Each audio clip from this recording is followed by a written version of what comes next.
beaucoup, Madame Ménard. La parole est désormais à Madame Fiona Lazare pour le groupe de La République En Marche pour une durée de 5 minutes.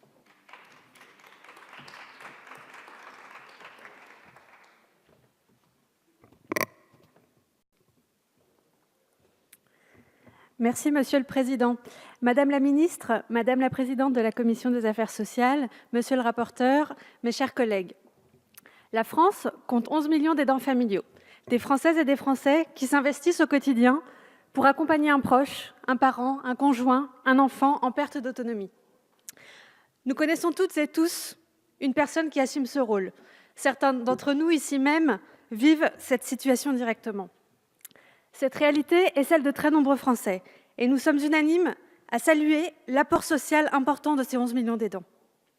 Ils effectuent un travail formidable au quotidien, utile, complémentaire aux mécanismes de la solidarité nationale. Ce travail, il permet à de nombreuses Françaises et à de nombreux Français de vivre de manière moins dure leur perte d'autonomie. Les aidants familiaux s'investissent sur une base quotidienne, le plus souvent en parallèle d'une vie personnelle et professionnelle qui peut souffrir du temps, de l'énergie et de la disponibilité demandée par le rôle d'aidant familial. Car pour beaucoup d'entre eux, en effet, ils travaillent. Certaines études pointent que 15% des actifs sont des aidants familiaux. Et le constat est clair.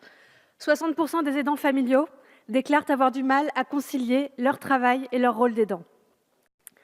Malgré le travail formidable qu'ils effectuent au quotidien, et le consensus sur les difficultés évidentes à concilier cette activité d'aidant avec une vie personnelle et professionnelle, les aidants manquent aujourd'hui de reconnaissance sociale, juridique et politique.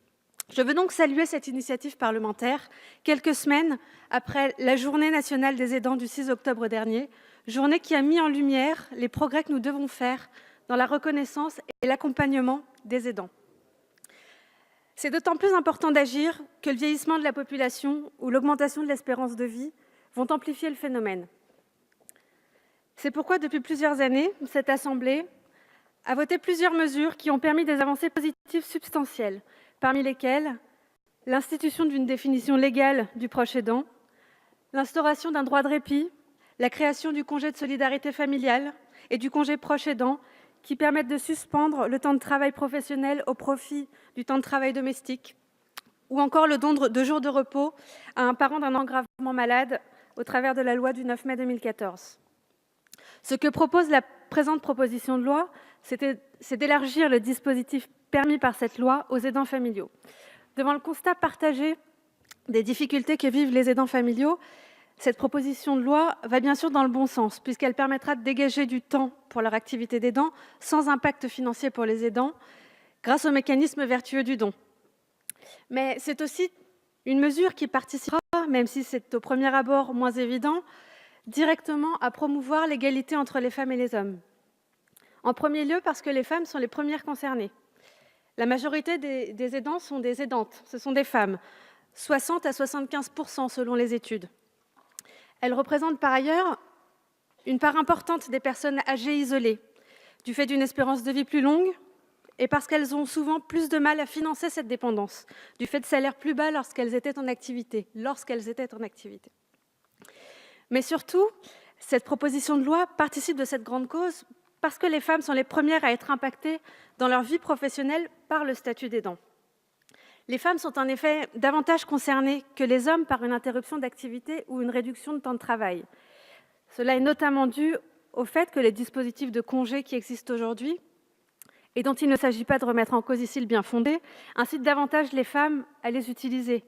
En effet, le congé de solidarité familiale et le congé de proche aidant, qui permettent aujourd'hui de dégager du temps aux aidants, ne sont pas rémunérés. En conséquence, ils incitent plus volontiers les femmes à les utiliser du fait des écarts de salaire qui subsistent encore aujourd'hui.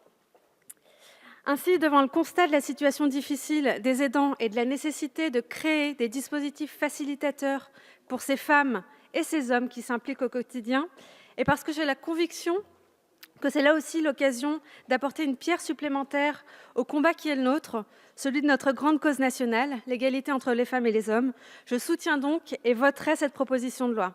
C'est une nouvelle étape qui doit, je le pense, en appeler d'autres et ouvrir de manière plus large le débat sur la reconnaissance et l'accompagnement des aidants familiaux. Merci beaucoup, Madame.